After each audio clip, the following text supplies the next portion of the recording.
What up, people?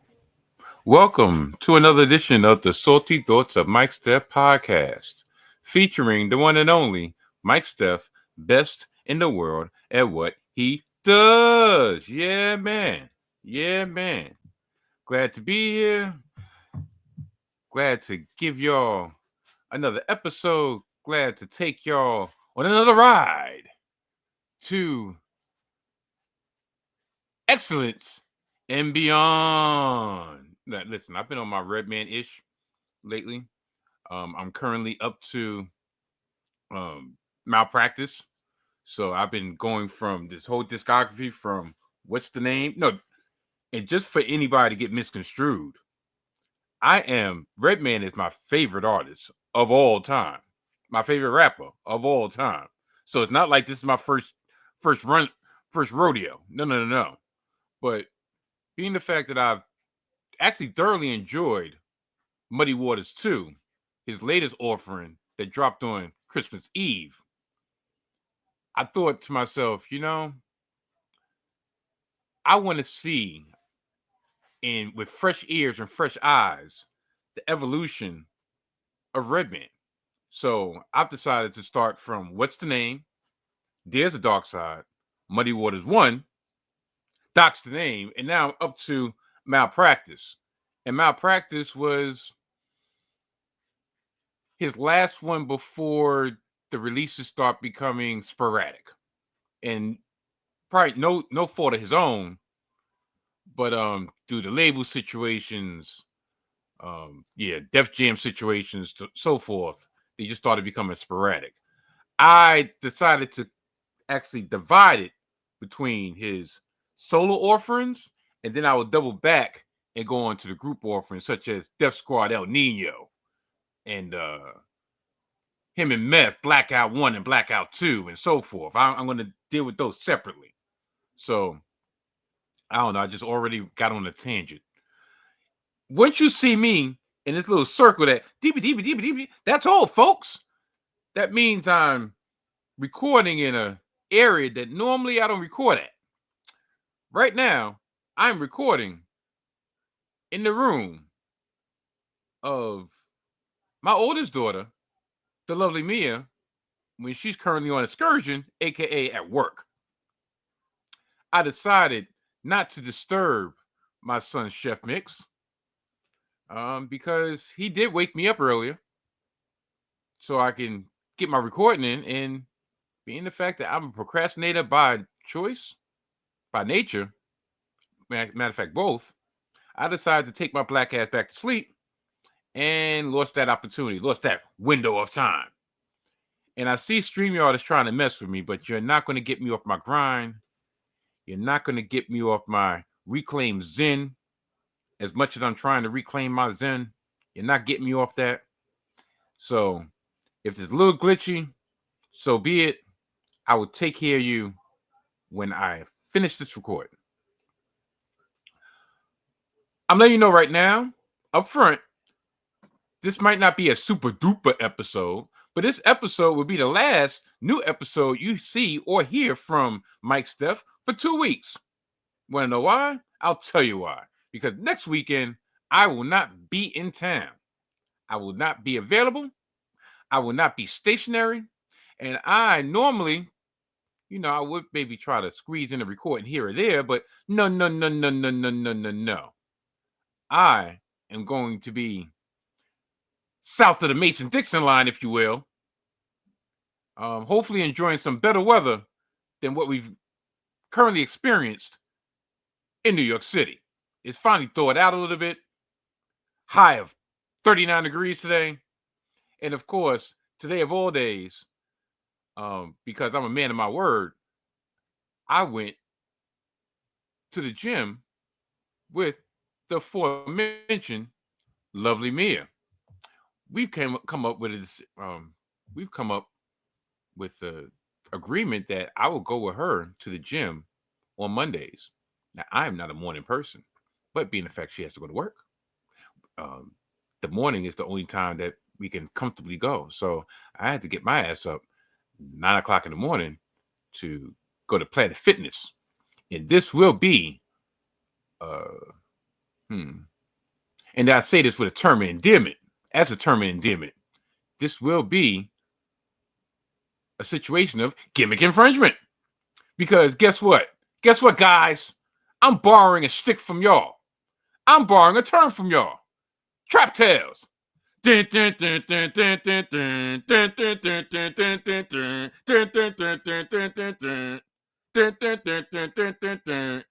Along with video.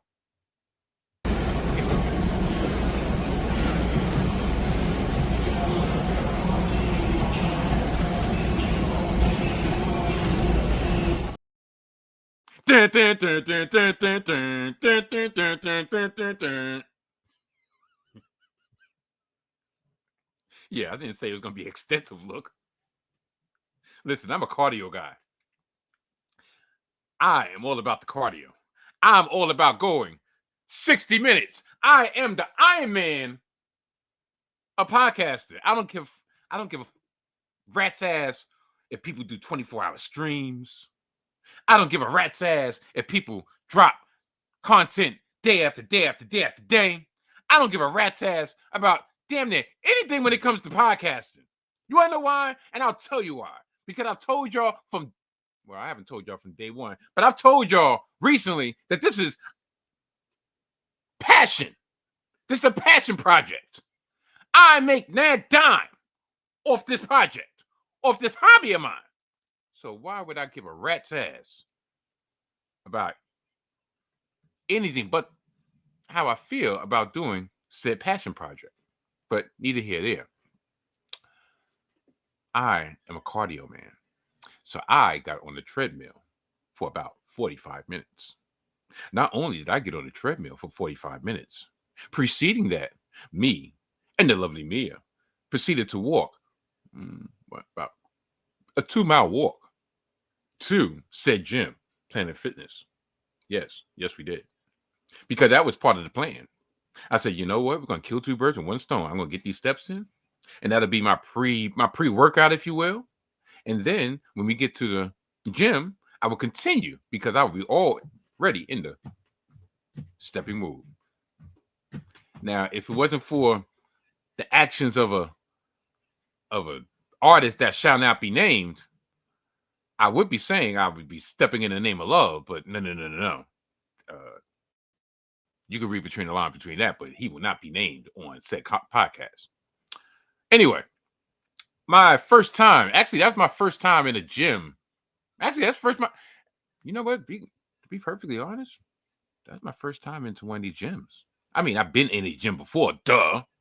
But, like Crunch or Planet Fitness or Equinox and all that stuff, that's my first time in the gym. Yes, at the tender age of 48 years old, that's my first time in the gym. And we'll say, it's all right.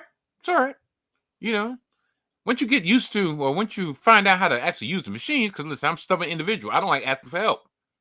So we got on the treadmill. I know how to work the treadmill. Because anytime we go away, I make sure they got an exercise room so I can get on the treadmill. Get that stamina. 60-minute man. And so I got on the treadmill, did that for 45 minutes. And then after that, I was like, you know what? I think I want to go on the bike, on the stationary bike, on the spin, if you will. But I didn't know how to work the spin. Didn't know how to work the bike. And I know you're probably like, what do you mean you don't know? Listen, everything is so technology now. Technical nowadays. Technological nowadays. I didn't know how to. I thought you just press the button, it comes on, and then you start spinning. No. It's too complicated. So after I wiped off about 4 machines, because I am a cleanliness freak, right? I was like, you know what? Okay, maybe I'll just go to the step machine. So I went to the step machine, and it took me about 5 minutes to figure out how that worked. And then quickly, I realized, no, that's not for me. So I looked and I said, you know what? I'm going to get the cycle machine one more time. Is it called that? I don't know. But so I'm going to give that one more time. And I went over there, and just by magic, I started cycling. And a light came on. And I said, press the light. And I got there. And then my daughter came over to me and she looked at the time that elapsed and said, "You've only been doing this for 5 minutes?" I was like, I didn't know how to work it. She's like, "Well, you got to like start it and then the light comes on." I'm like, "Yeah, I figured it out." She said, "But it took you 20 minutes." I'm like, "No, I just went over there, and I guess some of these, I don't know, because I've heard from reviews that a lot of these Planet Fitness places, their machines, half the machines work, half the machine don't. So when I don't see a screen, I just assume if I press that button and that button's not lighting anything up, that means it's broke. Maybe those are the type of machines that I was supposed to start, and then a light would come on, and then I don't know. Listen, so that's my first foray into Planet Fitness with my daughter, and I guess we'll be taking next week off because I will be not back in the city from my excursion down south. So the week after that, we will continue. And what will be the week after that? So that'll be the second, the third, the 10th. Yeah. So at this point in time, I should just make an announcement that says that I'm going to be dropping Monday afternoon, Monday evenings, right? But neither here nor there, because football season's over. But no, I'll just keep it on a whim. But yeah, that's my first. Well, it's not really a segment, but that's my Jack Boy Beats of Trap Tales.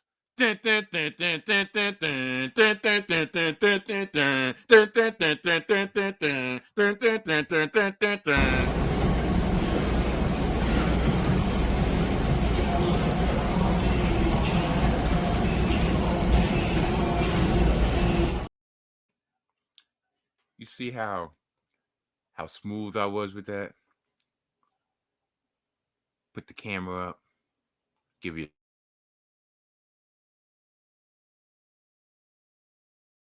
the camera away, then put the camera back to me. And I don't understand why StreamYard is messing with me. But all right. So since we're 12 minutes and somehow changed into the intro, I might as well get into exactly what I'm going to be talking about today. What I'm going to be talking about this week. Because, like I said, this episode is going to last you 2 weeks. Yes, you're gonna get this episode, and you're going to take this episode. You're going to take it straight up your candy ass. My New York Jets had a press conference today to introduce their newest head coach. It's a new head coach, but not a new man into the building, not a new man into the franchise, not a new man into the team. He is former first-round pick, former cornerback great for Gang Green, Aaron Glenn. Yes, he was introduced today as the 19th head coach of the New York Jets. Along with him was new general manager Darryl Mougey, and they had a press conference today, and I will be giving you some tidbits from the press conference and my 2 cents, my 2 bits, if you will, on such a monumental occasion. Yes. Now, second on the menu, second on the agenda is something that I really wasn't planning on talking about, because that's why I'm a part of HGF, Hidden Gems Football, with my partner, the Mojo King, that drops every Thursday, Saturday, and Sunday during the NFL season. And yesterday was the AFC and NFC Championship games. And I did say I was going to hold my thoughts for Hidden Gems Football, which will be a very special edition of Hidden Gems Football this week. That's all I will say. Please tune in. But there are certain parameters that I have to deal with. Well, I shouldn't say deal with, but abide by on Hidden Gems Football, because that's such a family show. And that's it.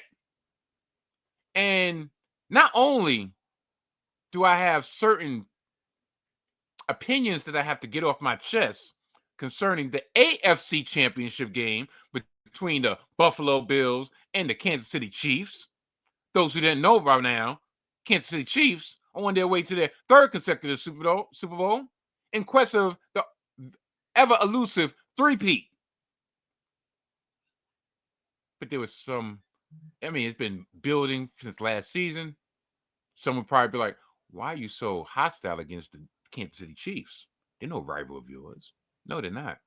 And truth be told, I was pulling for the Kansas City Chiefs for years. Well, years ago, because I liked Patrick Mahomes. I liked Andy Reid. I dealt with Travis Kelce. But to the victors go the spoils. And you know that old saying, if you're around long enough, a hero becomes a villain. Yeah, something to that effect. So now they are the villain. They are the evil empire. They're going for an elusive third straight Super Bowl victory. And since last year, there's been a lot of, how can I say, skepticism on how legit it's been, and that had nothing to do with the Chiefs. Let me get this straight. It had nothing to do with alleged cheating by the Chiefs. It's the NFL that I have to take the task. So, being the fact that not so much that it cost me a parlay, because you know it was what it was. You know, I got my $20 back. You know, no sweat, baby. But there's a lot of things I have to get off my chest, and I need to form so I can truly tear the NFL a new asshole. So that would be touched upon. And last but not least, Snoop Dogg. It's so funny because I mentioned HGF, and poof, I just received a message from the Mojo King himself. That would mean private, and you'll kind of figure it out what that message meant or what that message said on this week's HGF. But Snoop Dogg has received some backlash over the last week, because he lended his services to Mr. Orange's, aka Trump's, inaugural ball. I believe he was the DJ or something to that effect. A lot of people got some backlash. Snoop Dogg, Nelly, amongst others. And it made me wonder, because because last week, since the dude got back in the office, there's a lot of parallels to the first inauguration to this inauguration, right? And it made me wonder about the story of Chrisstte Michele. Yes, R&B singer, came out 07 with I Am. Actually was one of my favorite singers at the time. And tell you the truth, as of maybe about a year ago, I just started listening to her music again. From that era, I really haven't been up on anything recent, because guess what? She was effectively blacklisted, blackballed, and canceled because she performed at the first inauguration of Mr. Orange, Donald Trump. So I want to see exactly how long, if anything, happens to Snoop Dogg and Nelly for licensing their services out, and will it be anything similar to what happened to the career of Chrisstte Michele? Yeah, I figured that would be something to touch on, and tell you the truth, that was going to be my main event to a certain degree, but then the Bills got screwed by the NFL, so that's going to be on the back burner, but it will be touched upon. And last but not least, because this intro is going way longer than I thought it was going to be, because had to get some trap tails in. I will hopefully, time permitting, debut a new segment to the Saucy Thoughts of Mike Steph podcast. And that new segment will be entitled Heel Turn. Yes. Heel Turn. There's a reason why I'm wearing this t-shirt today. KO Mania 6, 2 years ago, in which he main evented night one with Stone Cold Steve Austin, Stunner versus Stunner. But I feel similarly to Kevin Owens that unpopular opinions may be unpopular, but it doesn't make them wrong. Not at all. And I have a couple of topics. One, which I will actually use my friends at Gimmick Infringement once again to piggyback upon. And got a couple other topics that have been in the news sphere, if you will. And got some topics that might be a little bit controversial. Yes. This is going to be a tamer version than what was going to happen last week before. Pretty much I got a rundown sheet given to me that I was like, you know what? That's not bad. Shoot, maybe he should be the behind the scenes producer. But this is a one-man show. Going on 6 years this coming June. Going on 2 years on YouTube this coming March. How much longer will it be? Who knows? But with all that being said, because I have a feeling this is coming out so glitchy, but guess what? I can give a rat's ass. See how that term just magically reappeared? Without further ado, good night. And goodbye.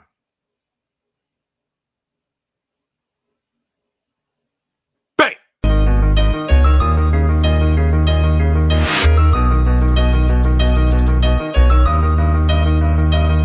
Salty thoughts of Mike Steph, this marks a new beginning. Thanks for supporting a total reinvention. The soul is still here, but the vibe's a little different. Unpredictable, hide the kids and the women. Sports of all sorts, music, mixed for living. Rep New York City, but hate the politicians. Always bring the heat, all y'all know the rest. I live it, I breathe it, I'm the whole definition. The pinnacle, the ultimate, I'm on a new mission.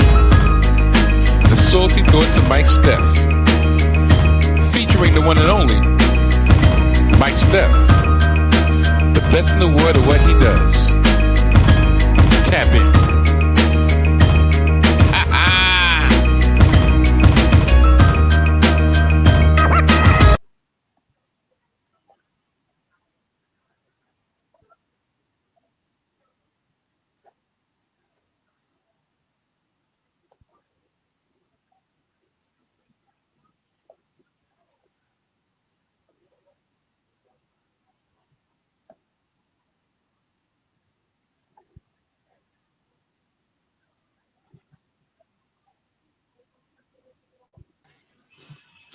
The New York Jets have hired former defensive coordinator of the Detroit Lions, Aaron Glenn, to be their new head coach for the upcoming season.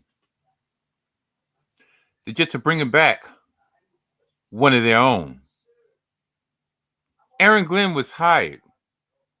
Aaron Glenn was the Jets' first-round draft choice in 1994 and played 8 seasons with the team and spent the last 4 years as the aforementioned defensive coordinator of the Detroit Lions.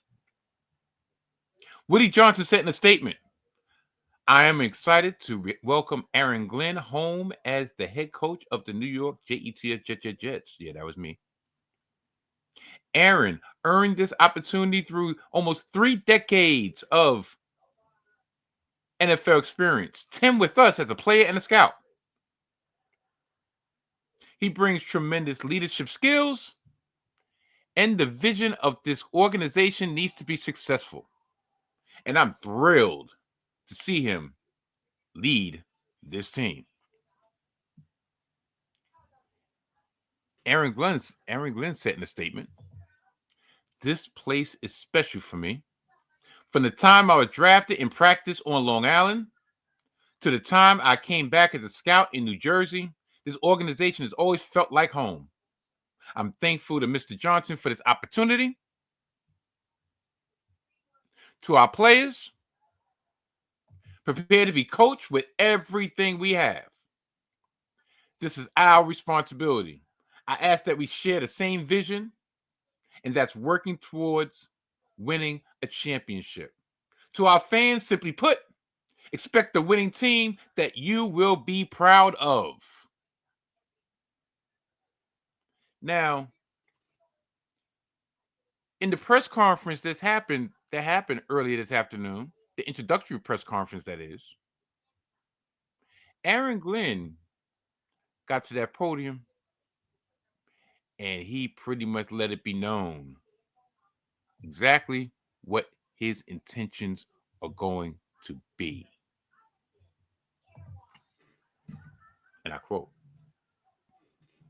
"To any players who are here now, put on your seatbelts and get ready for a ride," Glenn said.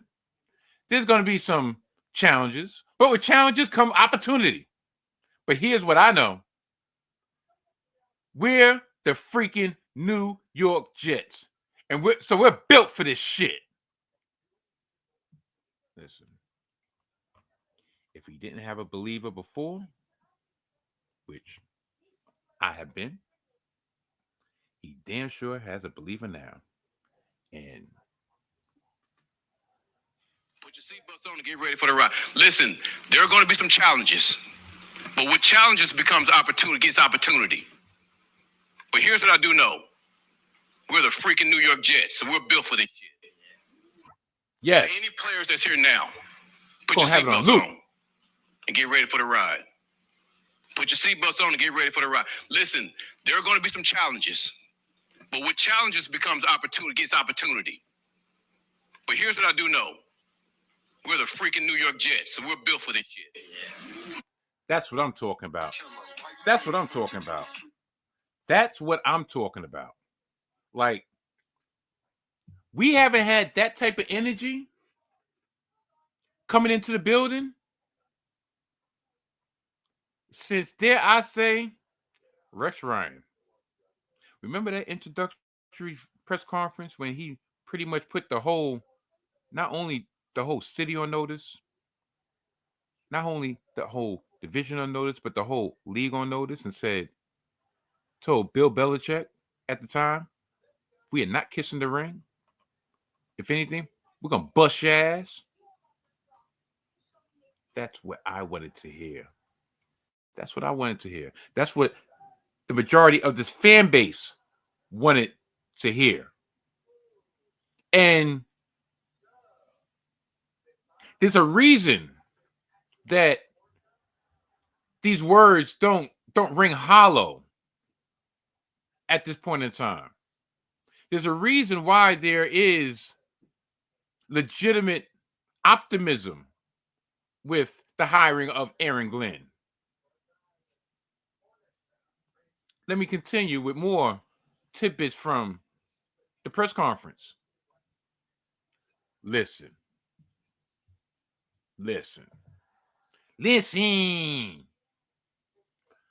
I wanted this job, Glenn said.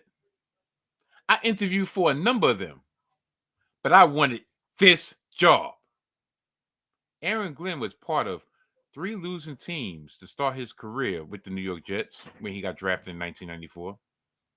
He was part of that 1-15 team in 1996, as the lovely Mrs. Ooh is giving me seductory eyes as she walks into the bedroom, the room which magic is made, aka my 4 kids that spawn 4 grandchildren, which one of these days, I'm not wishing it anytime soon, will spawn some great grandchildren, but I digress. When Parcells arrived, Bill Parcells, that is, arrived in 1997, the Jets went 9-7 and then 12-4 before losing the AFC Championship game in 98, which still bothers Aaron Glenn. Think about that.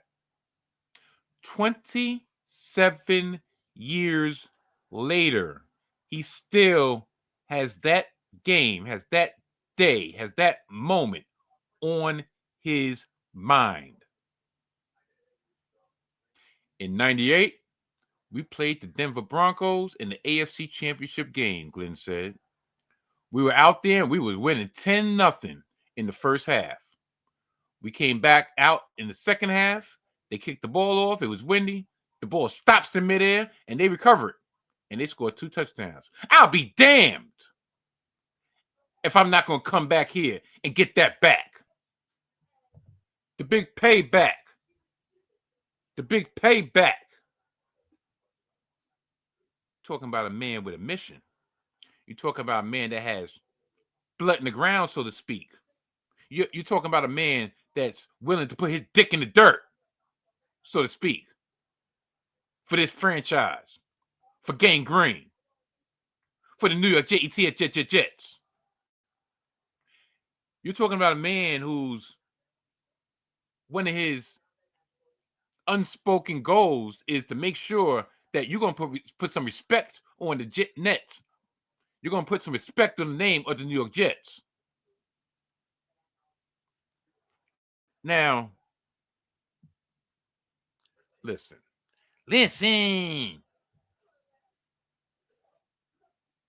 As for changing the culture, Glenn emphasized that they need to get the best people working for the Jets in order to turn things around. I quote, I can stand in front of a group of men and I can give as many rah-rah speeches as I can. But culture is about people and getting the right people in the building, Glenn said. I saw that firsthand when Bill Parcells did that. And that's why the turnaround was so fast. First off, and I said it before, this is where I started. And you can't write a better story than that, Glenn said. Because this is my start for a number of situations. My start as a player, my start as a scout, and now my start as a head coach. You can't write that story no better than that. So hopefully this will be my last stop. That's the way I'm looking at it. Listen.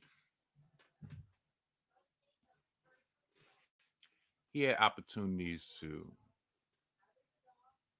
probably coach for New Orleans Saints, which he was a coach there in the past under Sean Payton. He had an opportunity to take probably another number of positions, other teams, head coach, so forth. But he said from the very beginning of this process, if he was going to be a head coach, he knew exactly what team he wanted to be a head coach.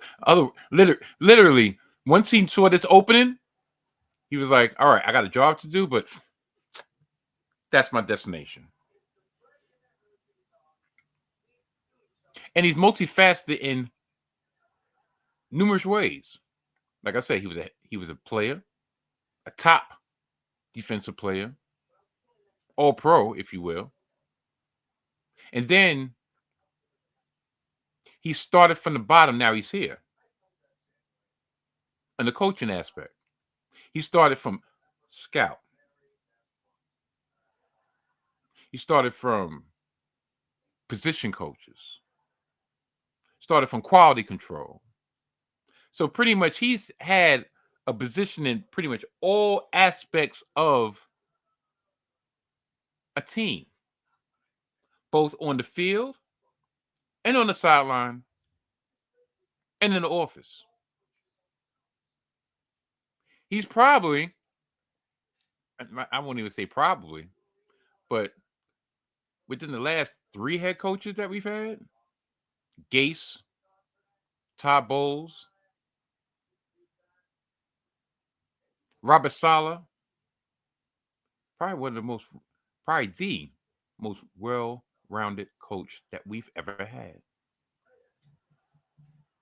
And once again, he has something that those coaches did not have. An ingrained interest for the betterment of this franchise. Now, after After the introductory press conference on Monday, Jets owner Woody Johnson told reporters that he would be leaving the decisions about Aaron Rodgers up to Glenn and new GM Darryl Mougey.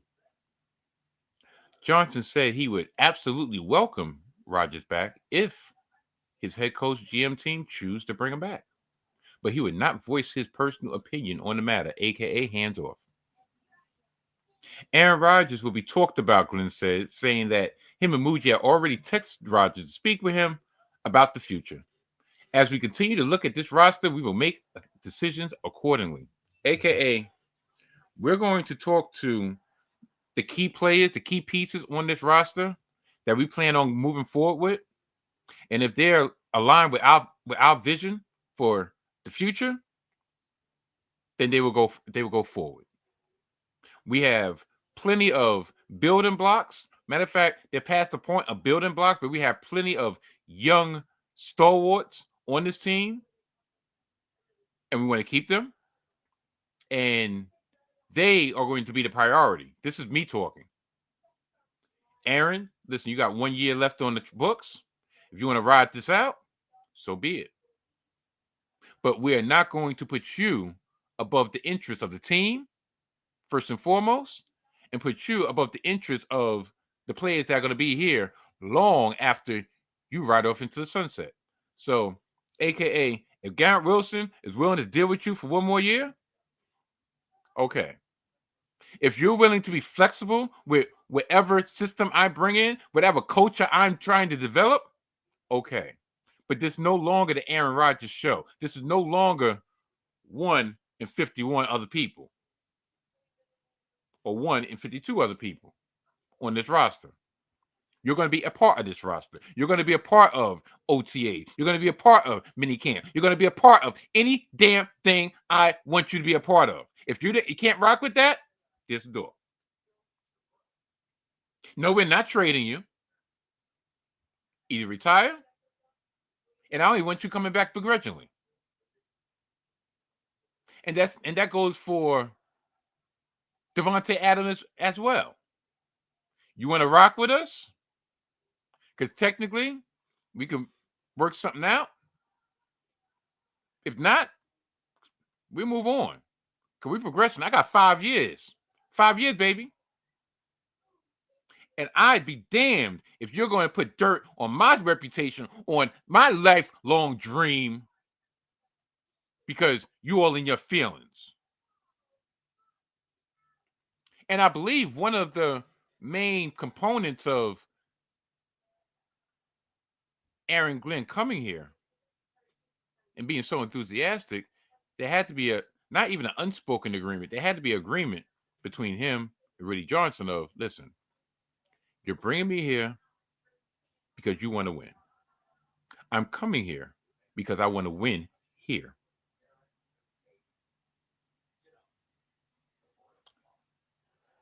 Allow me to do my job and give me the assets I need to do my job. Without that, it's not going to work. And at least as of now, it seems like Woody Johnson is willing, ready, willing, and able to do so.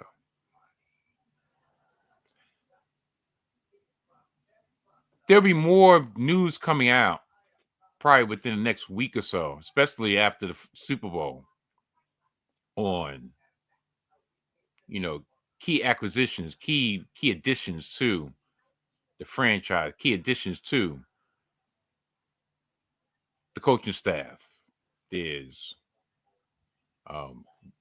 scuttlebutt saying that Steve Wilks is probably a top candidate to be defensive coordinator, and anybody who has heard me on HGF know how highly I think of Steve Wilks, how much of a raw deal he's been dealt in his 2 opportunities to be head coach. First, with the Arizona Cardinals, receiving 1 year with a barren lineup,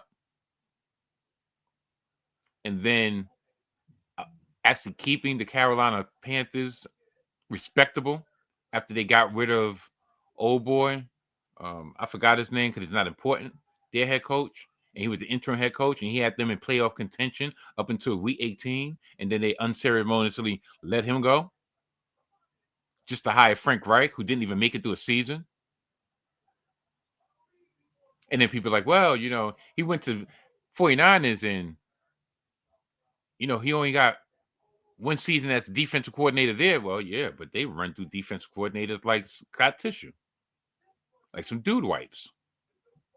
How many championships have that earned that franchise in recent years under Kyle Shanahan? Look, they just took 2 of our retreads. They took Robert Saleh to be the defensive coordinator back over there. Okay, good luck. And they just they did us a favor and hired our old ex special teams coordinator, Brian Boyer, or Brett Boyer, whatever the hell his name is. Bye, gone, see you. Because our special teams was horrendous, especially the last 2 years. So you can take Irv Charles with you too. Ain't no thing. Matter of fact, you could take Xavier Gibson too. But boy, it's gonna be a lot of turnover, a lot of change. Like I said, this is reminiscent of 2009 when Rex Ryan came into the building for one particular reason, and that's he's going to bring guys in that he can trust to build exactly what he wants in his vision.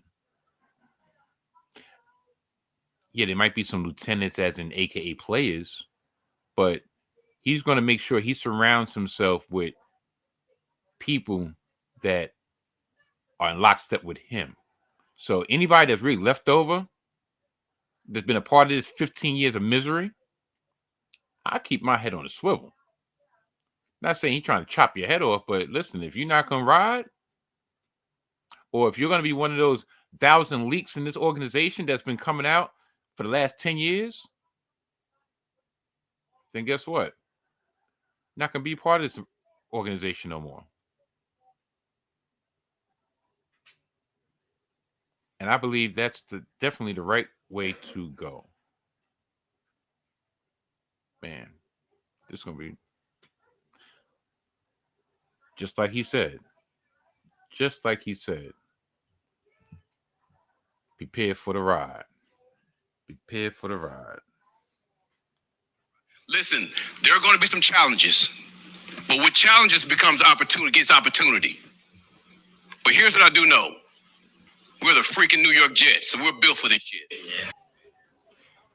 If the NFL was hoping to quiet the narrative that the Chiefs get favorable calls from the referees, it'll definitely have to wait at least another 2 weeks. What's on your screen right now for all my YouTube viewers is a screenshot of the critical play in the fourth quarter last night between the Buffalo Bills and the Kansas City Chiefs. Josh Allen attempted to sneak a quarterback sneak on 4th and 1 with Buffalo holding a slim 22-21 lead at the Chiefs. It looked like Allen had gotten enough yardage after the push from his teammates to get the first down. But the referees, or should I say a referee, spotted the ball short, giving the Chiefs the ball. Do you want to know why this is so pivotal? They're up by 1. They're driving to score. Either a field goal to extend it to a 4-point game, or a touchdown to extend it to an 8, possibly 9-point game.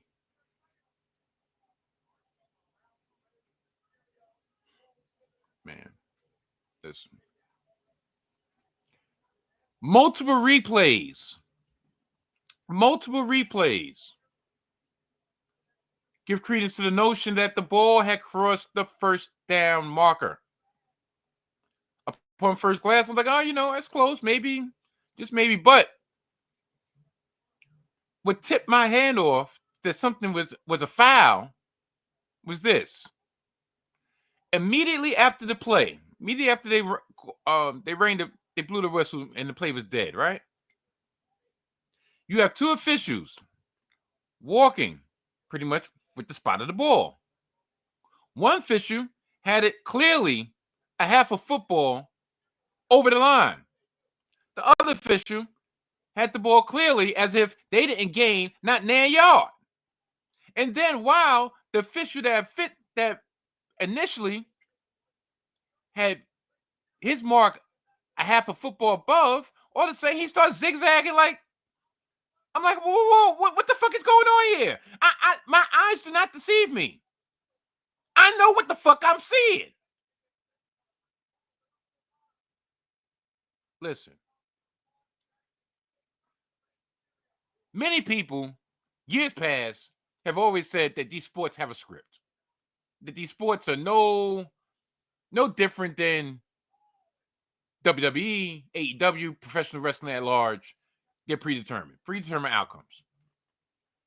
There was a guy on Instagram years ago that pretty much effectively, I believe, especially in the year 2016, got all, and when I say all, he got all of the predictions right. And he let you know exactly what was going to happen leading up to those predictions. I believe he said that the Cleveland Cavaliers were going to beat the Golden State Warriors in Game 7, and they were going to be down, and they were going to make history not only with bringing Cleveland their first NBA championship, but in the manner of how they did it. Look at it this way. And he said they were going to beat the Warriors. That was the same postseason in which the Warriors were down 3-1 to OKC, and they miraculously came back and beat them in 7 games. When Clay went off for 37. Game 6, Clay was born. And I remember I was telling my brother, I'm like, yo, the prophecy is correct. The prophecy lives on. I was half joking, but I was like, listen. I wasn't betting at the time, but I was definitely on the Warriors bandwagon. And when they went up 3-1, I'm like, oh, well, maybe dude is look wrong. And then Draymond got suspended. Then he came back. He was a shell of himself. Then Game 7 happened, and LeBron got his championship. Prior to that, he said, listen, the Broncos are going to beat the Carolina Panthers in Super Bowl 50. The Broncos are going to wear white. Carolina's going to wear black. It's going to be the ultimate struggle between good and evil. And when you saw that fumble in which Cam Newton inexplicably did not go after that fumble, after the strip sack, something that he said he regrets to this day, but best believe he got taken care of until he wasn't. To me, once again, that gave credence to the prophecy was correct. So when I saw what I saw last night, I'm like, whoa. Like, y'all blatant with this. Because history must be made, right? On 2 accounts. One, the Chiefs are going for the first ever three-peat. No NFL team has ever won 3 consecutive Super Bowls. The Bills went to 4 consecutive, but they lost all 4. That's number one. Number two, I'm not saying that it's a preordained that the Chiefs are going to win, but imagine the ratings. Imagine the numbers that they're going to get Super Bowl Sunday with the Chiefs going for number 3 in a row. Imagine the backstory that this is a rematch from 2 years ago. Chiefs and Eagles. When the Eagles had the Chiefs dead to rights. And one of the highest scoring, if not the highest scoring Super Bowl in Super Bowl history. that happened to happen in the great state of Arizona, if I'm correct. What was it? 52-49 or something like that. I know it's a high scoring game.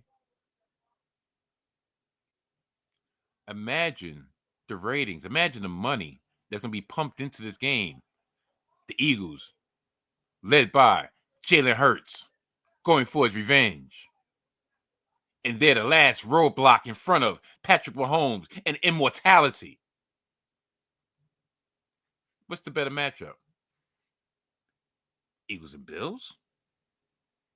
Still backstory there. Eagles and Chiefs. That's the backstory. That's the story. That's the money. But I digress. Another play happened. Another play happened in the first half. Late in the first half, Patrick Mahomes threw up a deep pass into coverage that looked like it was going to be picked off by Bills safety Cole Bishop. But however, somehow, some way, Xavier Worthy ended up coming up with the ball. Now, I'm going to have to take this banner off so y'all can actually see exactly what happened here. Where's that ball?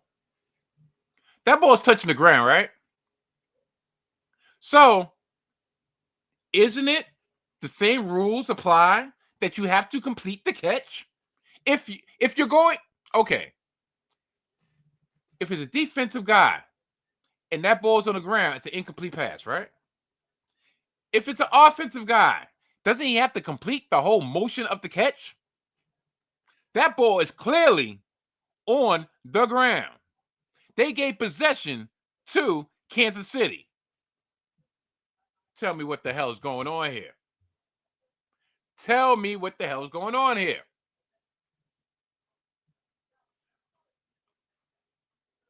While the feat was impressive, yeah,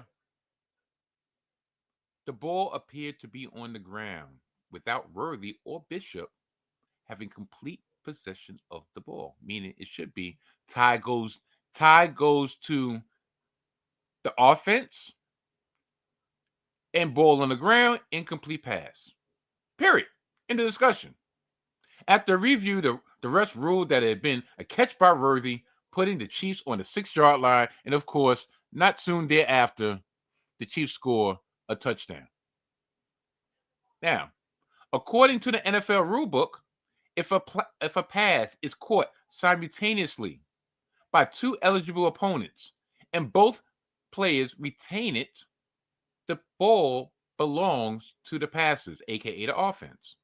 It is not a simultaneous catch if a player gains control first and an opponent subsequently gains joint control.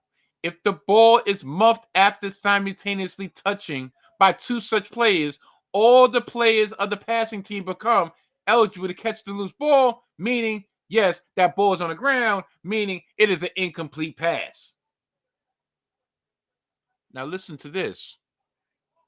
These were comments on the broadcast by Jim Nantz, Tony Romo, Gene Salvatore. That ball hits. I can see it because you can't completely say no, but that ball hits the ground. Endless Tony Romo said, struggling to make sense of what he was seeing.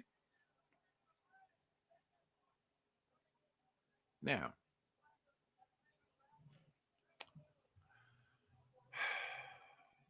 listen.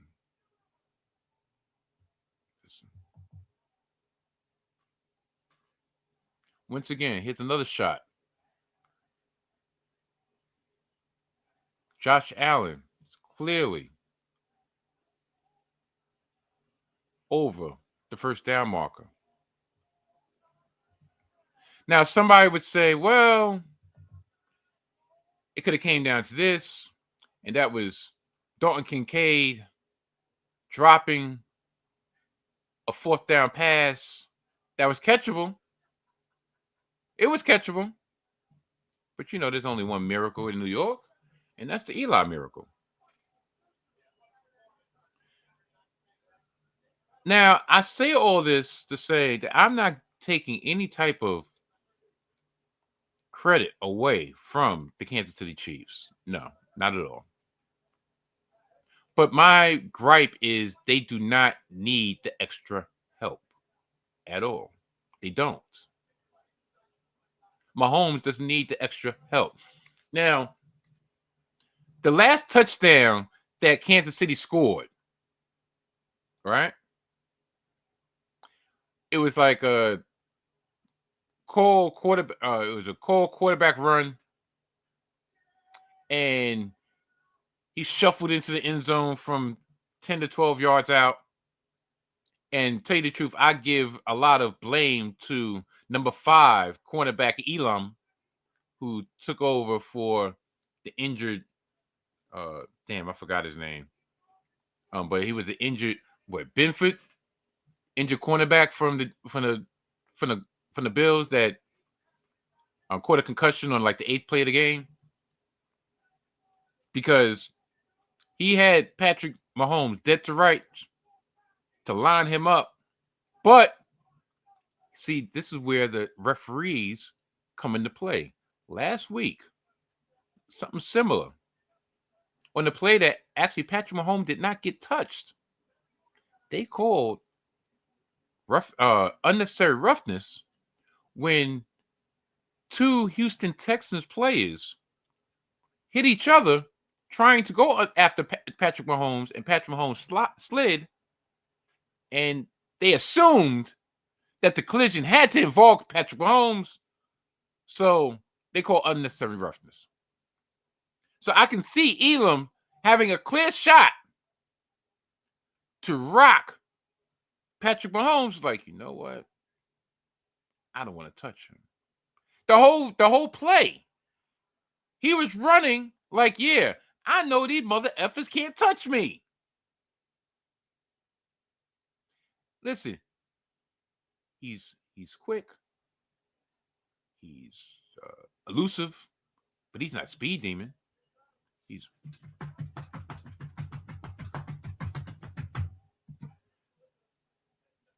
because he knew he had full impunity. Listen, they ain't gonna touch me.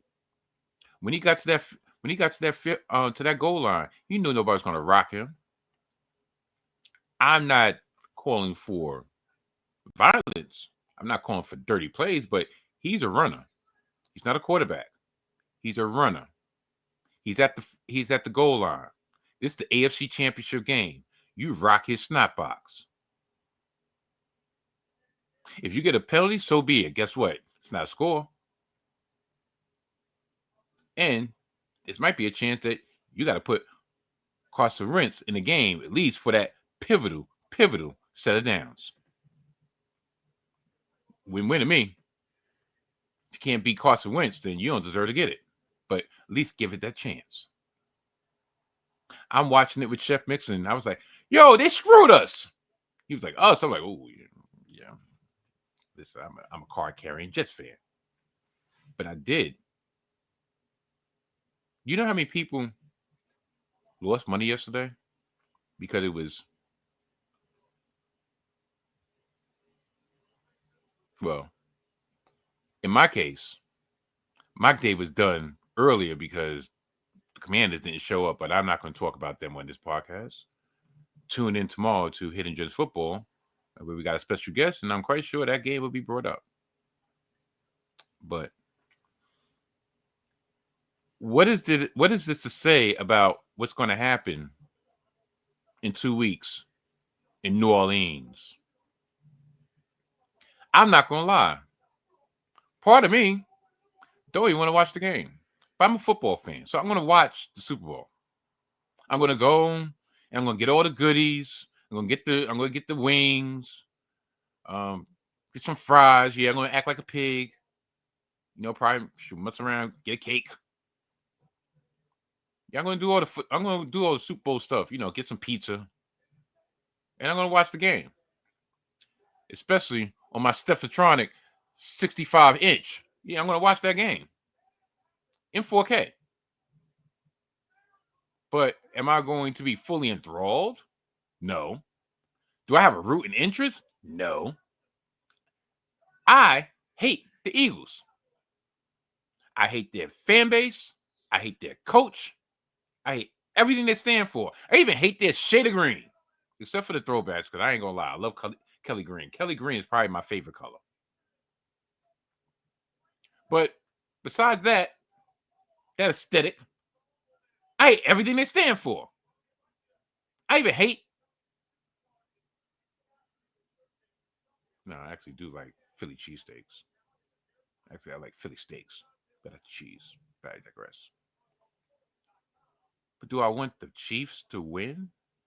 Am I going to be rooting for the Chiefs? I don't know.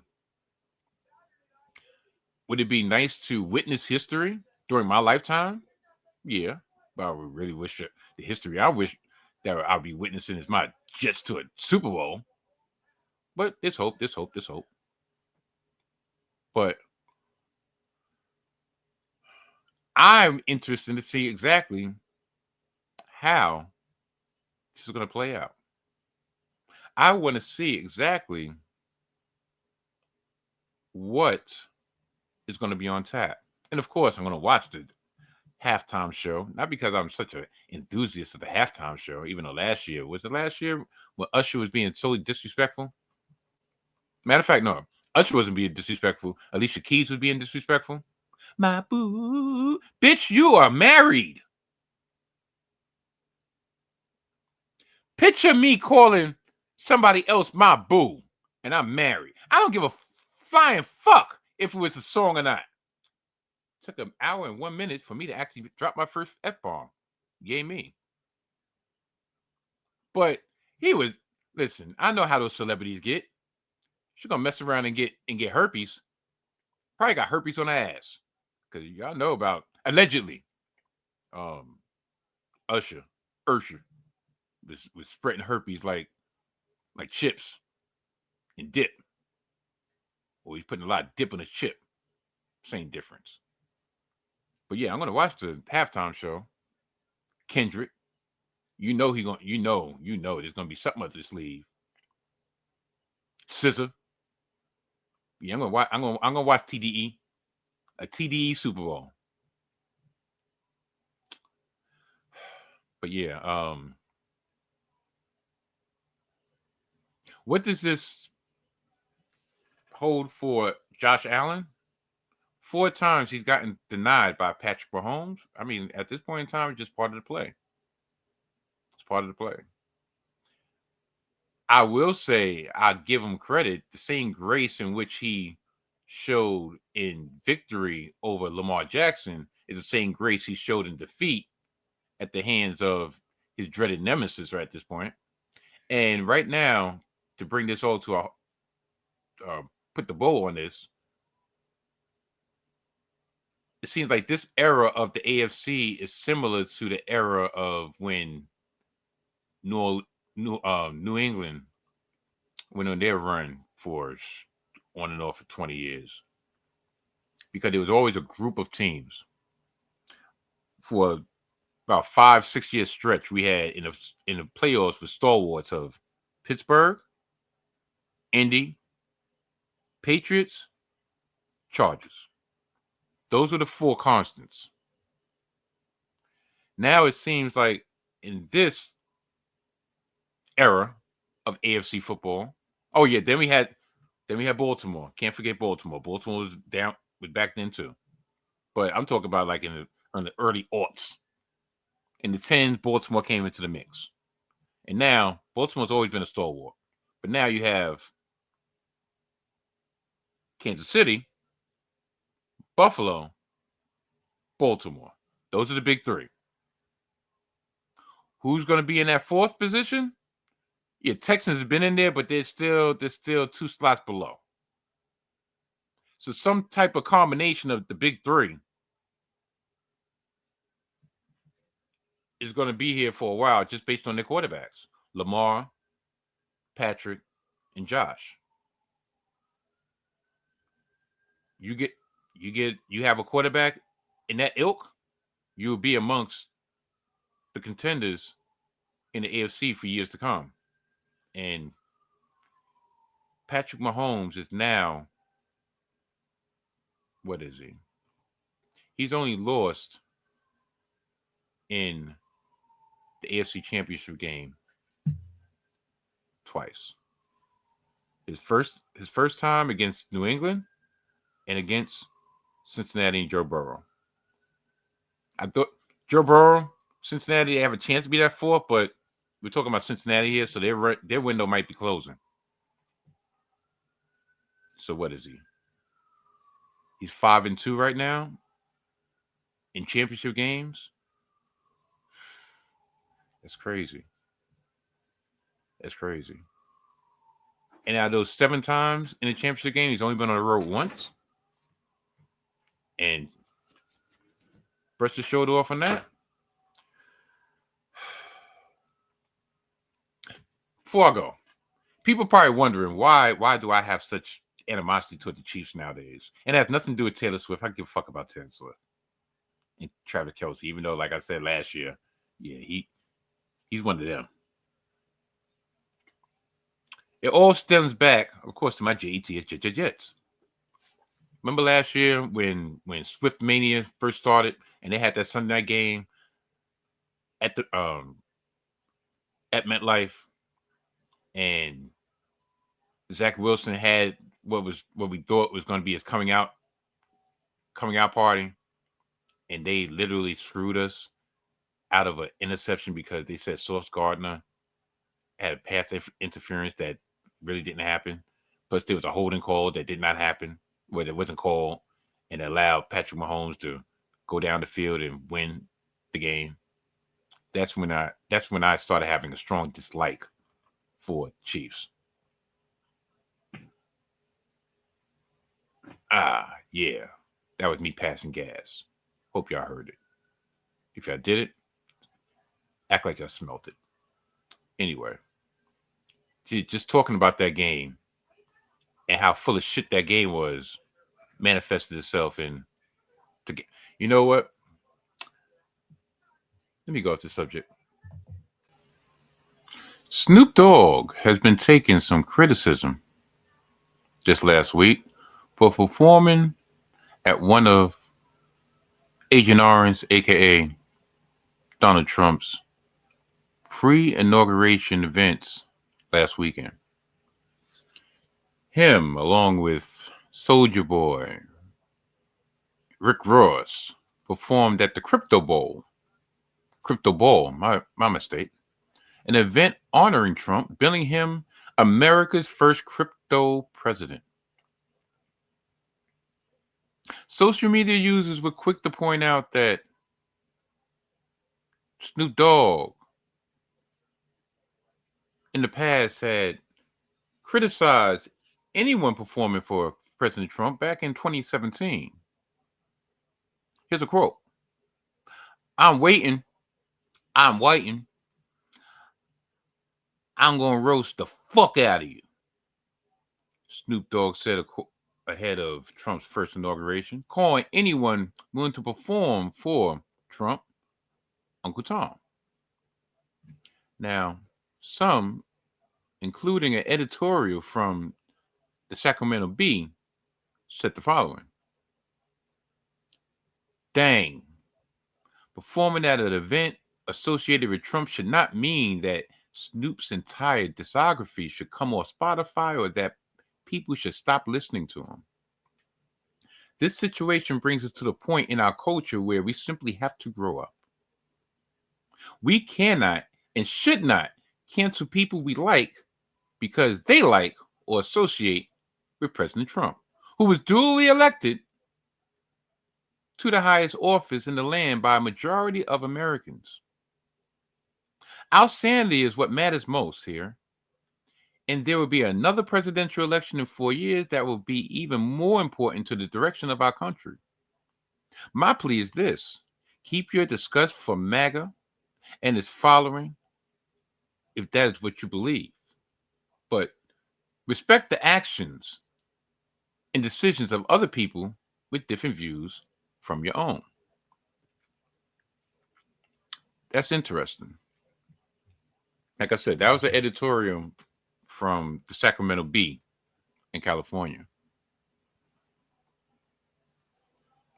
Now, on one hand, I understand And I get the fact that all because someone might not agree with everything you agree with, someone might not have voted the way you have voted.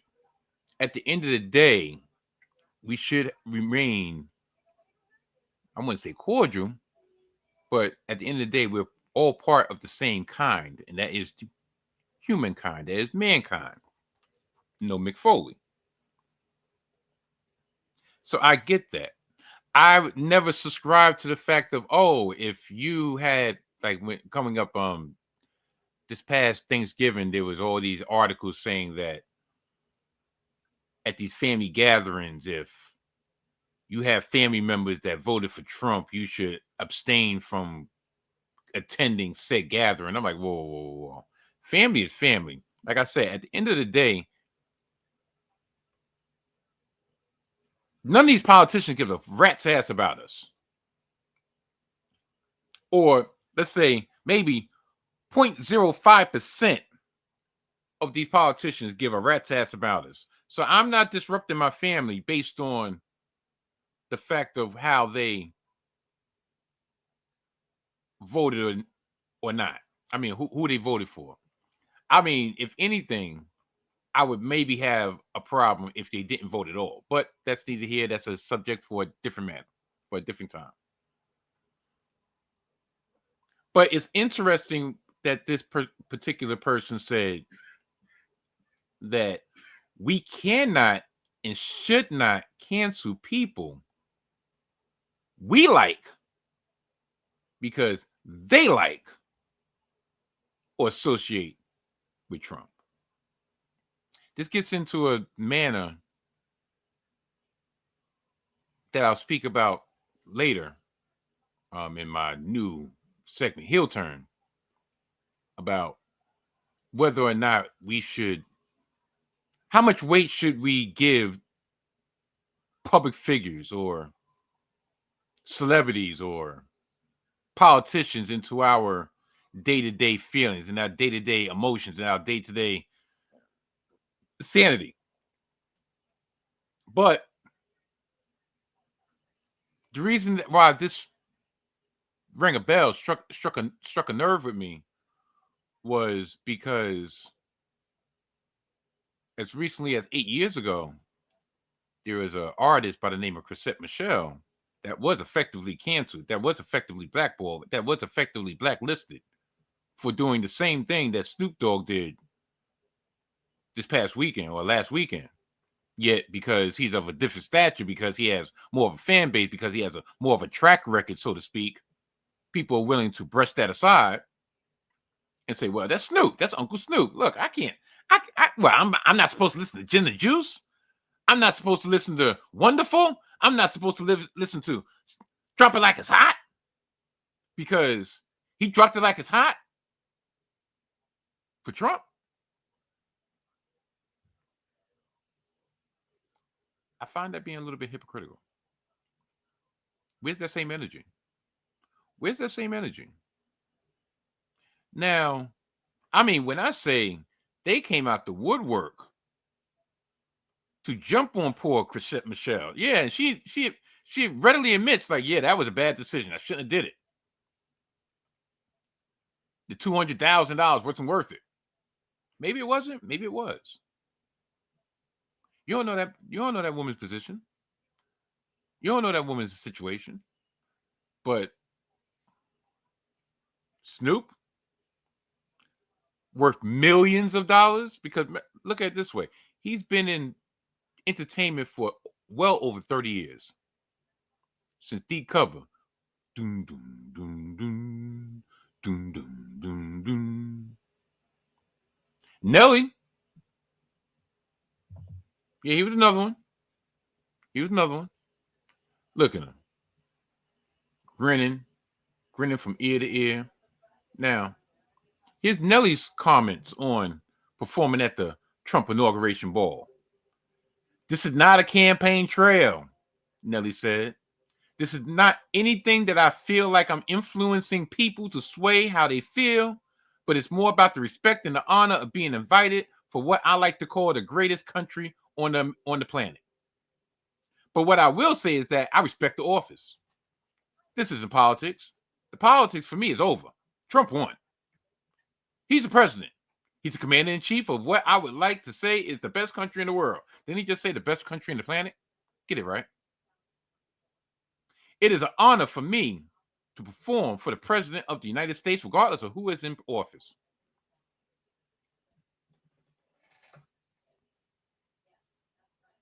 That's his right. Is it because Nelly is not in heavy rotation now that he's not going to receive the same backlash that Chrisstte Michele did 8 years ago? I'm not saying it was even correct to do it then. I'm just asking, is there a reason? Is it gender based? It's not race based because hey, I'm black. It's not even skin complexion. You know, even though he a YN. You know, shoot, Snoop ain't. Now, another party who spoke on this manner is Ana Navarro. On an episode of The View pundit Ana Navarro likened Snoop to a trained SEAL for performing at an event linked to Trump. Now, wow, like, okay, does she have the same energy for Carrie Underwood? Just asking. A trained SEAL. To me, there's a lot of undertones in that I don't particularly care for. Other words, saying that he was barking for his meal. A trained SEAL. I'm not saying that Carrie Underwood didn't receive any backlash, but I didn't hear her going on her platform calling Carrie Underwood a trained SEAL. So why is that reserved for Snoop Dogg? No matter how much of a cocksucker he might be for doing so. I'm just saying, my thing is, you, Miss Navarro, don't have that grace. Should not have that grace to even utter those words toward him. Because there's a lot of undertones to that. Now, the host, Ana Navarro, who is both the GOP Republican strategist, so she does lead conservative. She's part of the GOP party, right? But she's a Trump critic. Made the comment after her co-host, Sunny Hostin, expressed disappointment in the black performers who participated in the inaugural events, feeling as though it was a hypocrisy to support a president that she believes hasn't treated minorities fairly. Never mind about the fact that did the past administration treat minorities finally, fairly?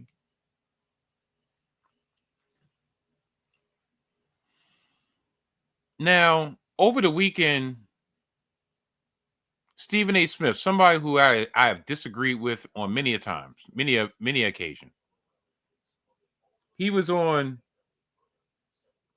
the Bill Maher Politically Incorrect show, right? And he made a statement that, to a certain degree, I actually agree with. For different reasons, but I agree with. And that was one, okay. The statement he made, I'm paraphrasing this, is that a lot of people are up in arms because Trump came into office first day. He's writing executive order on this, executive order on that, executive order on this, executive order on that.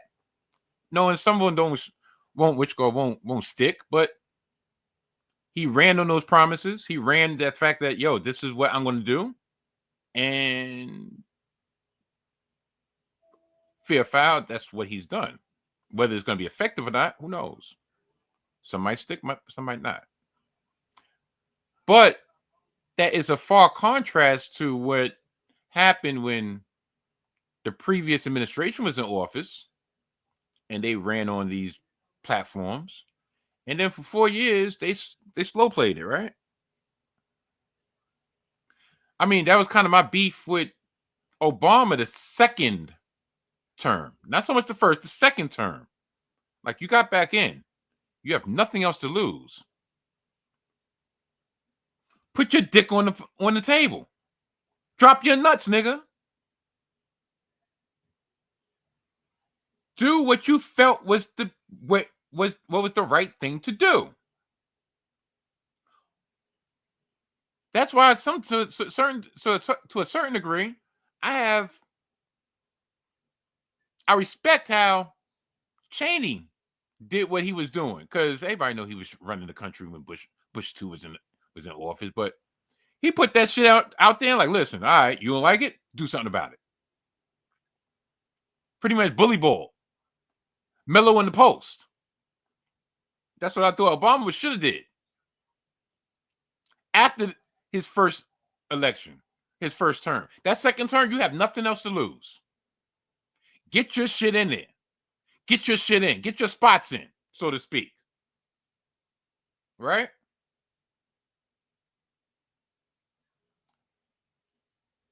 You know what? One of the first things they did, they made sure they did in that first week in office, the previous administration, they signed an anti-Asian hate law, right? Which I'm not saying wasn't needed, but that was on the top of your agenda. Was that even the top 10 of what you ran on? But you made sure that was done within the first 10 days of your first term, right?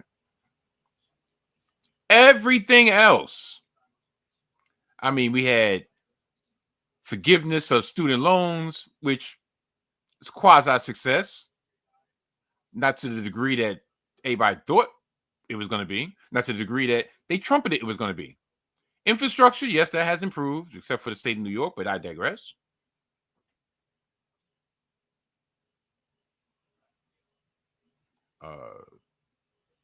A living wage increase to minimum wage for the country. That didn't happen. Had 4 years to do that shit. I mean, there's a lot of things. So once again, like I said, I'm not on either side. Because like I said, I know either side don't give a F about me. As I speak up the words of Tyler McDowell Blanken. He just hit me on a text. Took my attention away from, took my eyes off the ball, so to speak. But what I will say is this, going back to my initial premise. 8 years ago, Chrisstte Michele. I think it's about I'm leaving. I'm leaving. I think it's just about time for being your boyfriend. I'm leaving. I'm leaving. How many times but I could say goodbye? How many times when I think goodbye? I think you're wondering why. It's just to me like an epiphany. Yeah, listen, that was my jam. Yeah, that song is almost 8. I mean, that song is, the song's gonna be 18 years old.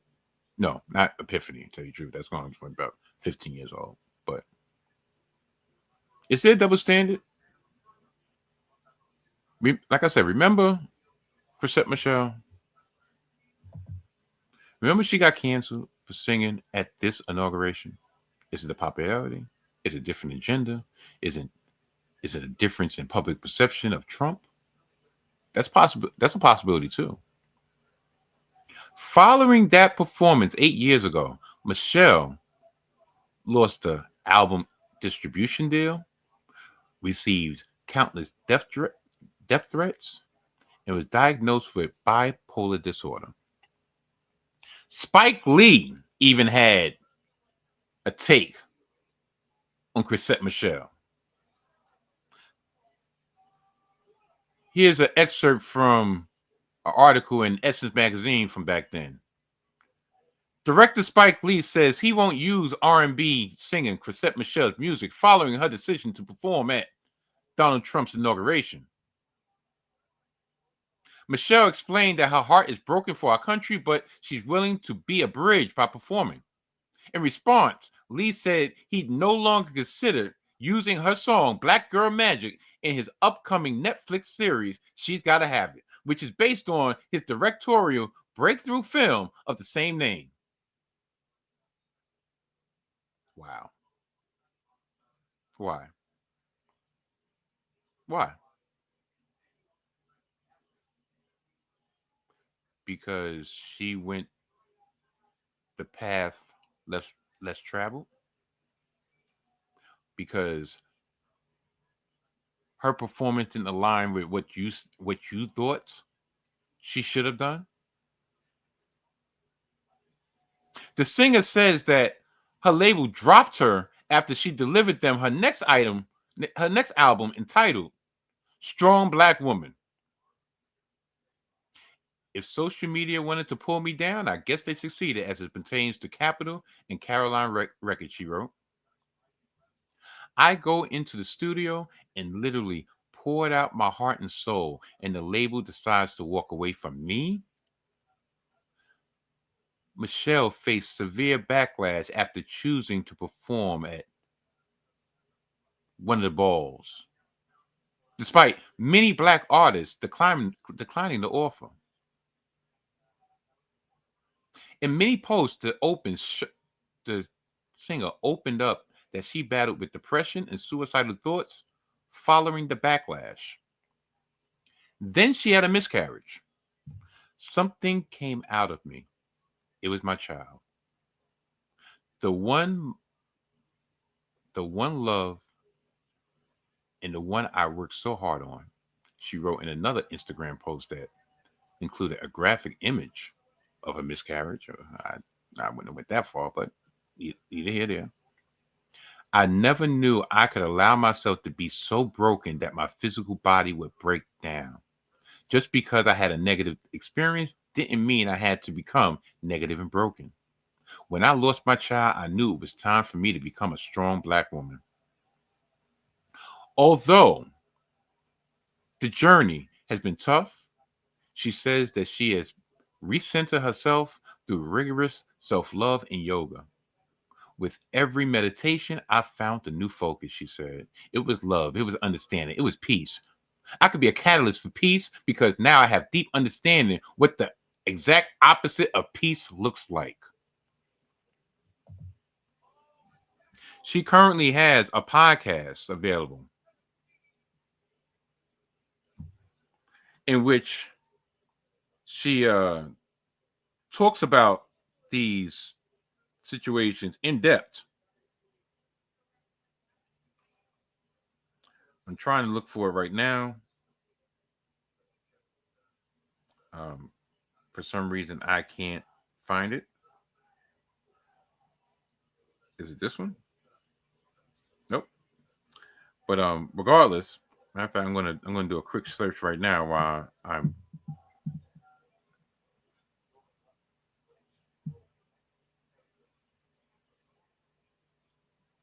I'm doing this. Okay.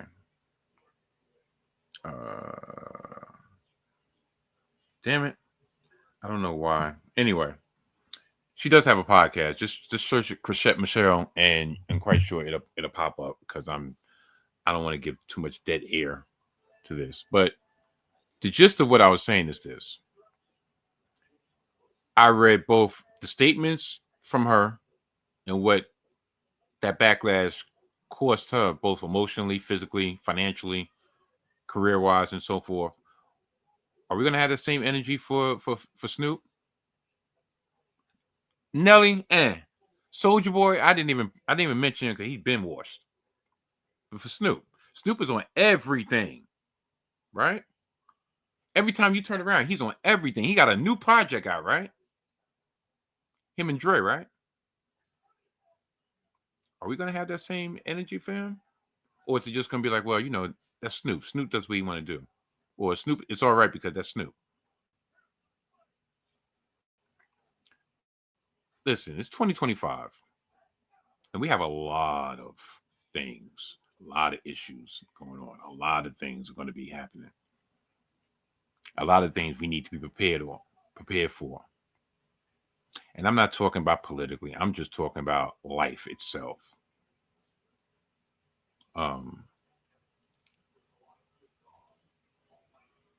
If you haven't, this would probably be the opportune time. Not even opportune time. This would probably be the time. No time is never the wrong time to get yourself right.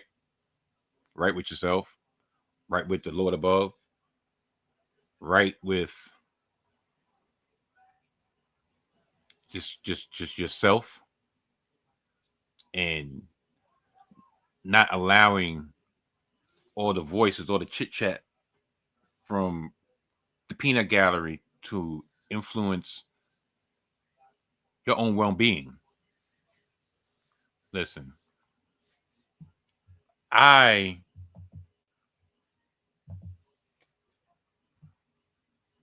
I I entitled last year as The Understanding. Hence, yeah. Mike Steph, year 2, The Understanding, part 4 is coming very soon. Very soon. Um, that's my mixtape, project, playlist, whatever you want to call it nowadays. This year, I ain't gonna lie, I've start using the phrase, once you think you know have all the answers, I change the questions. Well, guess what?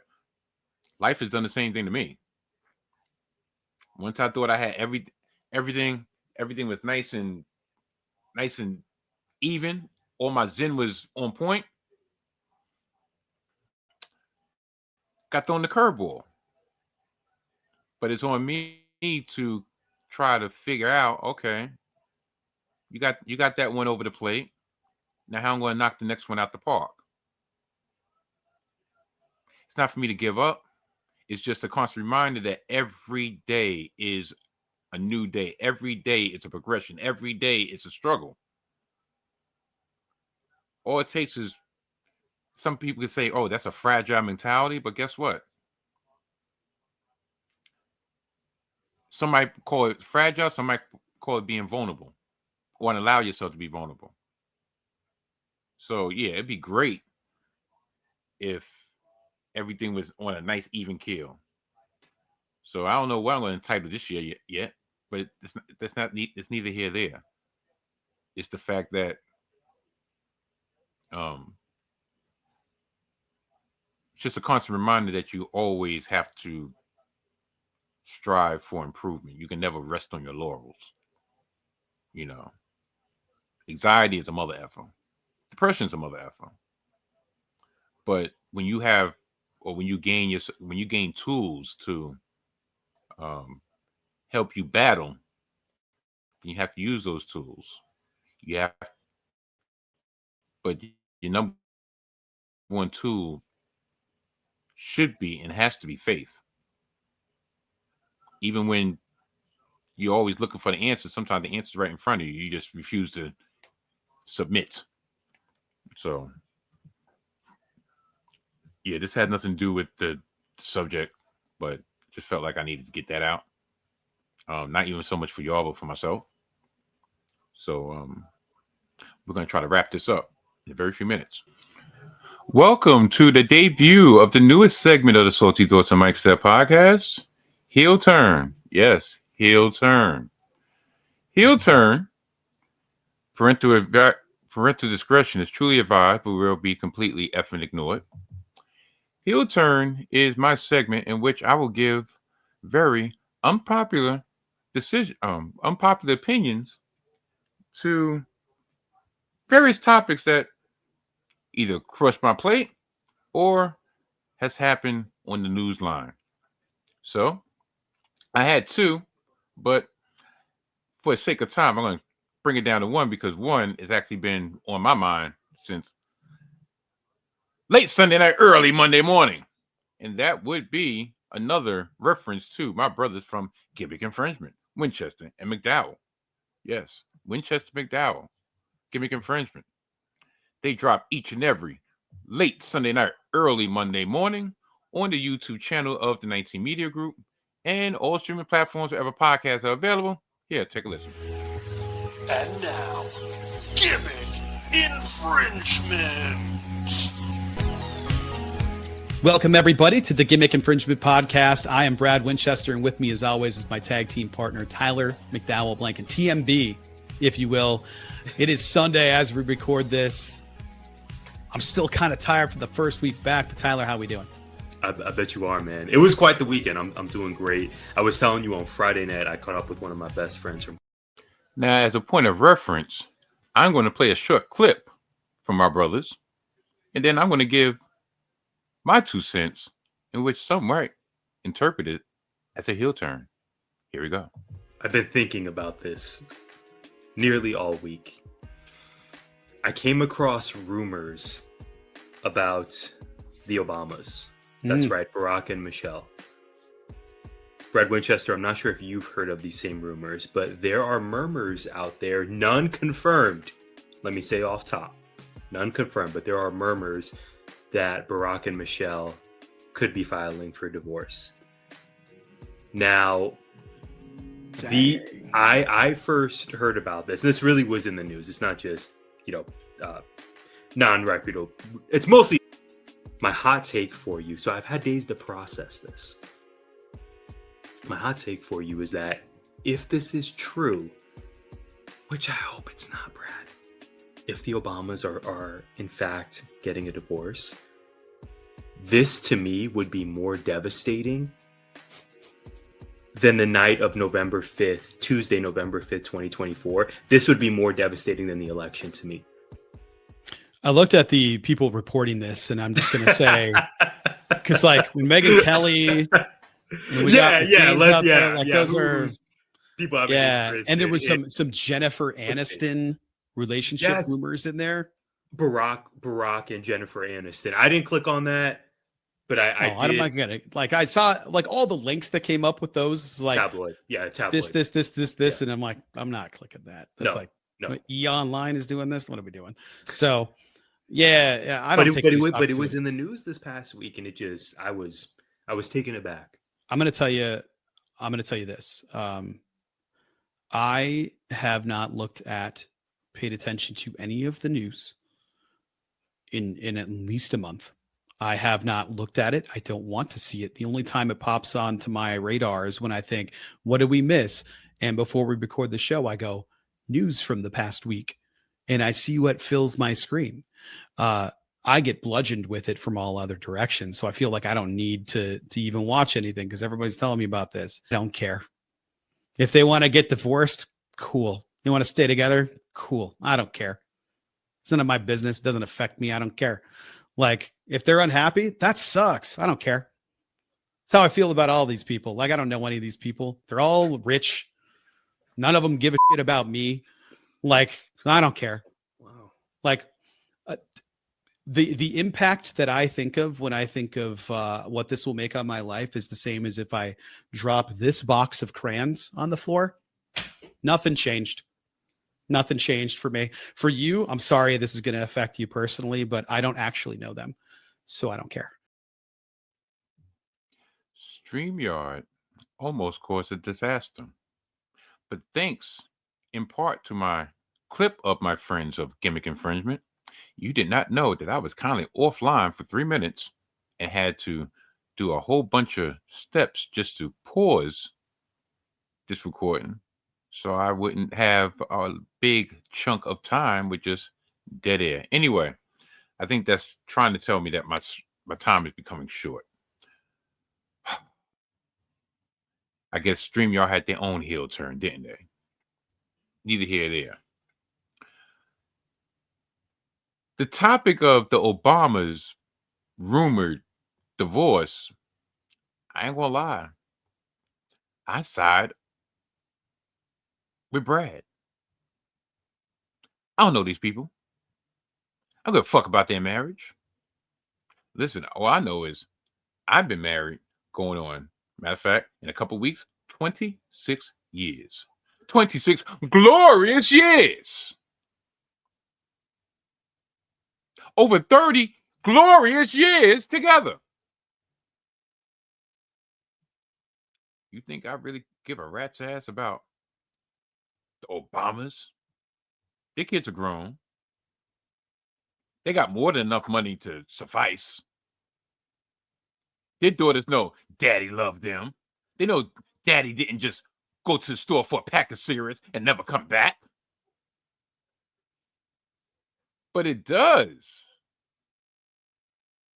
actually leave more credence into why perhaps Michelle Obama did not attend the inauguration with her man Barry.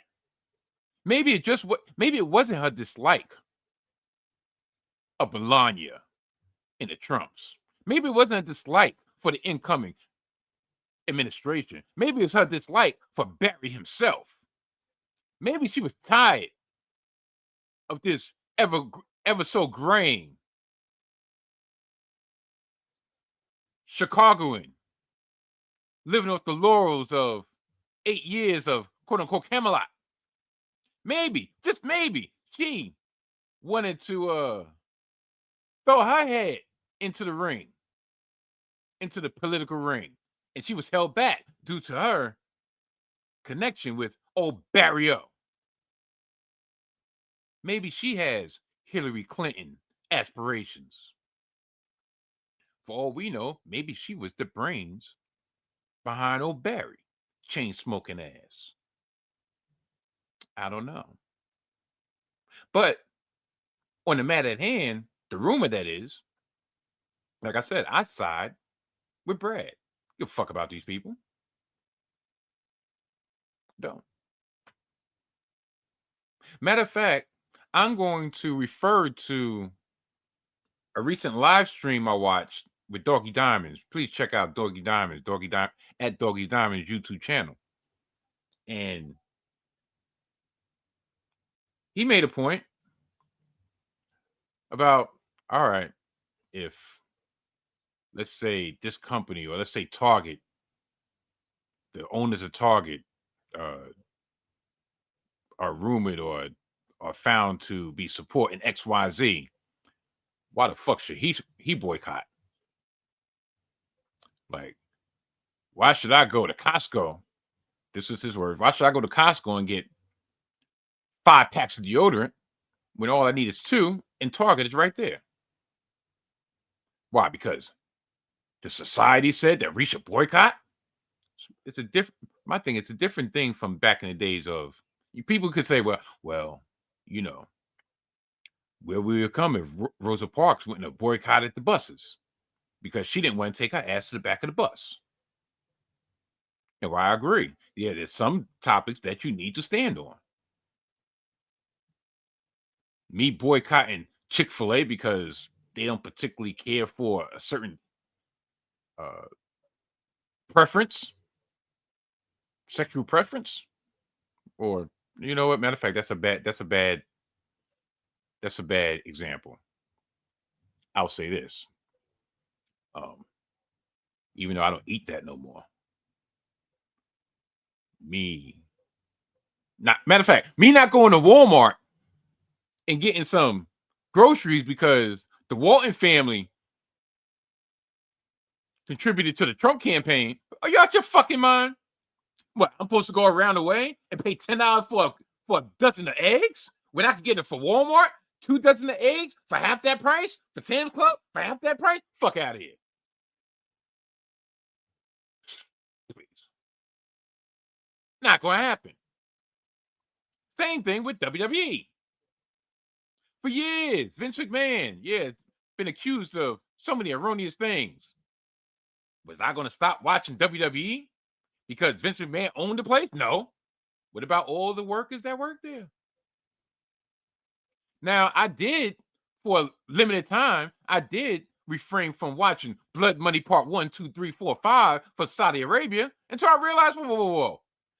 Country fucking helps Saudi Arabia. So why the fuck am I stopping watching certain matches for Saudi Arabia, for Crown Jewel, Blood Jewel? Please. Oh, so I'm supposed to watch AEW?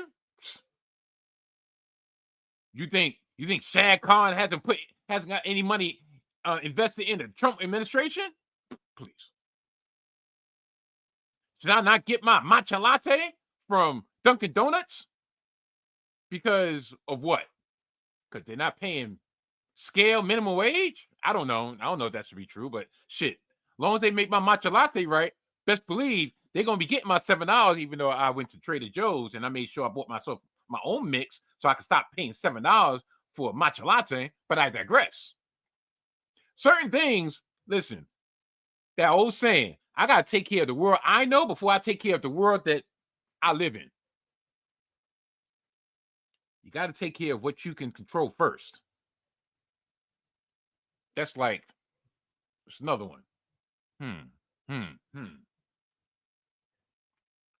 Should I cut my nose off to spite my face? So how could I smell the roses if I did that? Never mind about the fact that I'm smell blind, but you get the gist. Now, that's not to say that I am not sympathetic to the feelings of one McDowell -Blinken, because I get it. I get it. It was similar to me for when years, matter of fact, not to this degree, but similar to me of when I found out that Hulk Hogan was a grade A piece of shit. No, oh yeah, trust me, I found that out years ago before everybody else did. There was a reason why his partners kept on turning on him, starting with Paul, Mr. Wonderful Orndorff. Mother effer couldn't even answer the phone, going to tell his underling, yo, tell him I'm training, I can't come to the phone. Mr. Wonder was like, oh, word? Really? All right. The Macho Man. There's a reason why he went off and fucked Hulk Hogan up. You don't think he saw clips of Hulk Hogan palming his wife's ass? Talk about, I love Elizabeth like a sister? Macho Man was right. Did Tugboat turn? Did Tugboat technically turn? Bruce Beefcake turned. Ultimate Warrior, that wasn't really a turn. He was just like, yo, I'm the man, you the man, there will only be one man. There can only be one. Sid Vicious, Sid Justice. Hulk Hogan got mad because in the Royal Rumble, every man for himself, Sid Justice threw his ass over the top rope and eliminated him. And then he wanted to act like he was the agreed one and pulled and helped Ric Flair win that Royal Rumble and the WWE Championship. Sid Justice was right. And bringing it all full circle to what I said at the very beginning of this forecast of why I have KO Mania on my chest. Kevin Owens, quote unquote, turned on Cody Rhodes. He's supposed to be labeled the bad guy in this whole situation because he effed Cody Rhodes up. But Cody Rhodes didn't care about an inkling about his friend's feelings, teaming up with his arch rival, with his years-long nemesis, Roman Reigns. After everybody put their life on the line, put their career on the line to help Cody finish his story, he couldn't even think about anybody but himself in the righteous way of how he thought he was going to repay the favor. Matter of fact, he was going to help someone in need. Cody, bloodline wasn't your problem. Should have left the bloodline alone long time ago. But they kept on effing with Kevin Owens. And you chose Roman Reigns over your friend KO. KO could have had you months ago. And he took pity on you. And now he's like, you know what? Fuck it. I'm thinking about me. You hurt me. And he's right. So the Obama's getting a divorce. All right, so what? They'll be all right. She's gonna get her alimony. Kids will be all right. Barry gonna stick his dick in wherever he want to stick his dick in. You don't think Barry been laying a pipe down for years? His oratory skills wasn't so much for speeches, so the women say. Just saying. Like I said, this is the abbreviated edition of Heel Turn because time is getting long and I'm trying to get out of here before they actually cut my stream off. StreamYard. Mother flippers. Well, people, that brings us to the end of another edition of the Salty Thoughts of Mike Steph podcast. I'd like to thank each and every one of y'all for making me and this here podcast the one y'all choose to view and the one y'all choose to listen to. Once again, a reminder, next week there will not be any new edition of the Salty Thoughts of Mike Steph podcast because Mike Steph will be indisposed. Mike Steph will not be stationary. Mike Steph will not be recording shit for public consumption. You know that old saying, whatever goes on in the bedroom stays in the bedroom? Well, that's what's going to happen next week. Whatever goes on stays there. Not so much the bedroom, but wherever the hell my 2 feet at, guess what? Y'all can make your imagination run wild. Because I ain't going to know exactly what the hell I'm doing. Oh, hell no. That ain't going to happen. Not going to be able to do it. Yeah. Please check out. Please check out this week. Special edition of Hidden Gems Football. Hosted by the Mojo King and myself, Mike Steph. New episodes drop each and every Thursday, Saturday, and Sunday during the NFL season. This episode is kind of pertaining to the week by in between the championship game and the Super Bowl. So we might have some recollections of what happened on Championship Sunday, and we might just have some friendly banter about what's to come in the next 2 weeks. Plus, we do have a little surprise that the only way you will find out is if you tune in. Yes, please tune in, because if you don't, say it to you slowly and it may sound scandalous. I don't think that you can handle this. Yeah. Say it to you slowly. Say it to you slowly. Say it to you slowly. Say it to you slowly and it may sound scandalous. I don't think that you can handle this. Yes, say it to you slowly, and it may sound scandalous, but I don't think that you can handle this. I don't think that you can handle this. I swear, I've been thinking about it, and I think my late brother Cool mentioned it. That line at the end, the way Vision said that line was reminiscent to Rakim. Say it to you slowly, and it may sound scandalous. I don't think that you can handle this. I don't think that you can handle this. I'm telling you.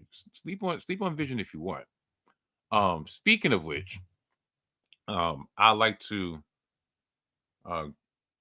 formally, well, I don't know if he's listening, viewing. If not, if he is, great. If not, I'm quite sure hopefully the word will get to him. I truly appreciate the message that was seen in my inbox today. I've told that man once, because I've only had a conversation with him face to face once, but I've alluded to that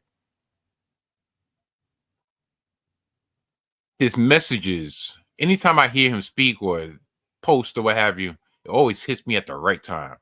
And this was the first time it actually was direct to me, and it hit me at the right time. So I like to really, really thank Brother Freeman for that message that he sent. And like I said, doesn't know anything what's going on, and still hit. And it can only be the Lord. It can only be the man above that does things, the unfathomable, the unthinkable, the unanswerable. So, yeah, thank you, brother Freeman. Thank you so much. I've already plugged gimmick infringement, but just for itch and giggles, I am going to run their banner because why wouldn't I run their banner? Gimmick infringement, hosted by Brad Winchester and Tyler McDowell Blanken, drops each and every Sunday night, late/early Monday morning on the 19 Media Group YouTube channel and on all streaming platforms wherever podcasts are available. And please check out the newest entity, the newest edition of the 19 Media Group, which is Tyler McDowell's solo venture, 4AZ. 4AZ drops each and every Wednesday, or at this point, each and every other Wednesday, because he's recapping season 4 of Abbott Elementary. It's hosted and created by Tyler McDowell Blanken, and it is on the YouTube channel. And I'm gonna have to, well, right as of now, it's still on the YouTube channel for AZ, and all streaming platforms of podcasts are available. And please check out the website 4azteach.org for all the information that you can use to support the movement, support the program, support Brother McDowell. And last but not least, please check out Hip to the Games with the young OG himself, Desmond Powell. Drops each and every other Friday on the 19 Media Group YouTube channel, and on all streaming platforms podcasts are available. Here's a clip. Hip to the Games, the podcast for you, the basketball junkie and the hip-hop head. I'm your host, Desmond, and I too have had hoop dreams and enjoy the beautiful genre of hip-hop and its history. Together, we will enjoy some of the greatest albums, songs, artists, players, moments, teams, and so much more, while even mixing the two on occasion, all in my hope that you remember why you love both or either of these to begin with. You'll soon understand that Hip to the Games is more than just a podcast. It's a lifestyle. And if you were looking for a platform that combines both basketball and hip-hop, you've come to the right place.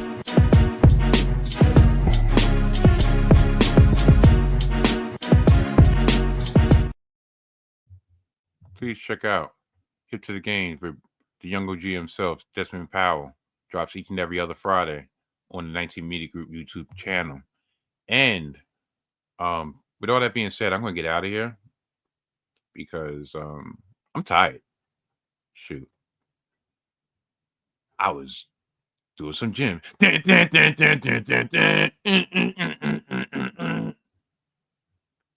this last little clip is dedicated to my brother Little Fat Beats down in the Dirty. Let's go! Fuck that! Clear, guys. Fuck that! You shut your mouth. Doesn't mean that this shit stops. The Rock doesn't give a fuck.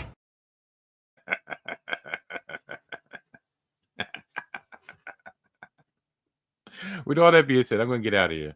So, in 2 weeks from now,